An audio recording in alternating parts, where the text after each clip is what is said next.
Hello. This is another edition of From the Lion's Den podcast. I haven't done an episode in a while. Don't know how long this episode is going to be. If it's going to be a short episode or a long episode. But at least would like to first and foremost thank my Lord and Savior Jesus Christ for my salvation.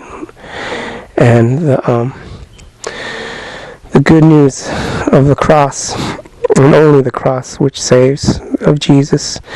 I say that I start off with saying that because I came out of juvenile ministry probably about 3 hours ago now. No, about 4 hours ago. A little over 4 hours ago. I was doing a Bible study like I do every once a month. And today's generation, and I don't want to sound like the old man here, but it's getting more twisted, more wicked. There's a lot of stuff going on with today's kids, the millennials and beyond, that it's 20 years ago when I was, over 20 years ago, 24 years ago when I graduated high school, there were glimpses of the stuff. You know, there's always been peer pressure, alcohol, drug addiction, gangs, gang violence, all the other stuff that goes along with being a teenager. But it seems like it's so much increased in the last 10 years, 15 years that it's just getting out of hand. I mean, the stuff going on with all of the confusion out there with people, with their identities, who they are. When it boils down to why, it's just my opinion, but I believe a lot of people don't come to Jesus because, they don't know what their identity is in the Lord. Their identity has been so confounded and confused by what the media and what the world and what the enemy tries to impress upon them, oppress them, that they don't have a sense of what godliness is and holiness is. They would rather give in to the many types of peer pressure. And I'm not getting into specifics, but if you guys understand, there's a lot of stuff that, when I was growing up, we had social media, but not like they have it now. Everything's instant. The touch of a phone screen. A person can be bullied. A person can be reach out to people that in their own bedrooms that they should have not access to on times, just with the internet, with social apps. Technology has been a big factor in why we have a lot of problems now, which we had before, but it just seemed like the dark reaches of the ugliness in society have crept into social media through their phones, through their tablets, through their computer screens. People are getting twisted. Young people are getting twisted by the foulness of this wicked generation. I'm treading lightly when I speak. It's not that I'm fearful, but I am nervous for this upcoming generation. See, when I was growing up, they called us Generation X. That was in the early 90s, late 80s. You were called Generation X. And the generation of my parents' generation were baby boomers.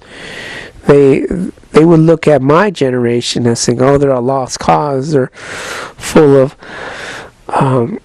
people that have no ambition. Young people have no ambition, no means of identity. Their morals are loose." And what happens when you have a generation like that, when they have kids? The bottom line is that when that happens, their generation, those children see the role models of their parents, and they figure if my parents can do this and do that, and if the television, and if my Snapchat feed and my Instagram feed, and they don't even use Facebook, they think Facebook's for the grandmas. And if my social media friends, which you probably have never seen in real life, if they say it's cool, then I could be like that too. And I mean, it's just really heartening. It's really scary when and it's sad. You can look at what happened, and let's just take it almost 20 years back. You can see what happened in Columbine with the two young men. They had their bullying experiences, and they decided to set it off and hurt people. Now, 20 years later, almost 20 years later, this is 2017, 18 years later, you got generations coming up with high-speed internet, the access to all kinds of madness. It's not fading. In fact, it's getting worse. I just started off. I wanted to say that little rant. It makes you sad. You don't know what's going to happen. You know, you see things in the news every day of drug addictions, of people running away, people, even with that recent killings with the 4 young men, they say it was a drug deal gone bad. They're still looking at details. Someone was on the East Coast. That was sad. It makes you want to cry. It's just like throw your hands up in the air and cry and say, you know what, God, you know what can we do to stop this kind of stuff? And I read the scriptures, and I pray, and I seek the mind of God, and I ask the Holy Spirit, what can I do? I'm just one guy in this little town of Stockton. What can I do to help? And God all the way says, don't put it on your shoulders. My son took that burden. What you do is you share the good news. You share Jesus. Because if you put the problems of the world, the problems of your neighbors, the problems of your friends, of your neighborhood, of your city on your shoulders, instead of giving it to the cross, what eventually happens is you burn out and you become bitter. Now what Jesus does is he says, take that bitterness and leave it at the altar, leave it at the cross, put it in my hands. Yes, we are co-laborers in Christ. But what we are to do is become better citizens of heaven. If we forget and if we take our eyes off of that citizenship of heaven, that country that we belong to, in the supernatural and not in the natural, we can become good, holy men and holy women, not based on our works, but based upon the cross. I really enjoy reading about the Apostle Paul when he says, I have came to preach Christ and Christ crucified. And he goes on and he says, not to preach my own. I haven't baptized many. And I look at that and say, wow, you know what? What can be done for the young people?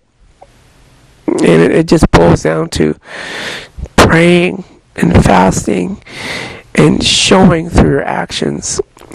Because what's always said and always shared is people don't care how much you know until they know how much you care. It's very easy to fall into that trap of trying to be that Christian that does so much and yet gets burnt out because of fears and failures that the enemy puts on us. Other things is for the next generation after the millennials. What happens is the fact is that they're coming up. They're young still. They're like, I really don't think millennials I think 10 years old and under, they're looking at their brothers and their sisters, and they're looking at their nieces, their cousins, and etc. that are older. And if they see role models that are pressing in, that are showing Christ in action, Jesus in action, heaven on earth, as per se, is showing what it's like to live Christ in your day to day. We're going to be all right. But if it continues to deteriorate, and it continues to deteriorate with disrespect and with foulness, with ugliness, with deception and violence and just wickedness, we're going to go into a place of further going into a pit. That, everyone knows that pit, the pit of hell. Like I said, this little bit of a speech and talk, I meant it for just to see how, share what I feel deep down inside. I didn't have any special guests. In future episodes, I will get some more guests. I have like 5 or 6 people lined up. We have writers, we have filmmakers, we have singers that I would like to interview in this coming season.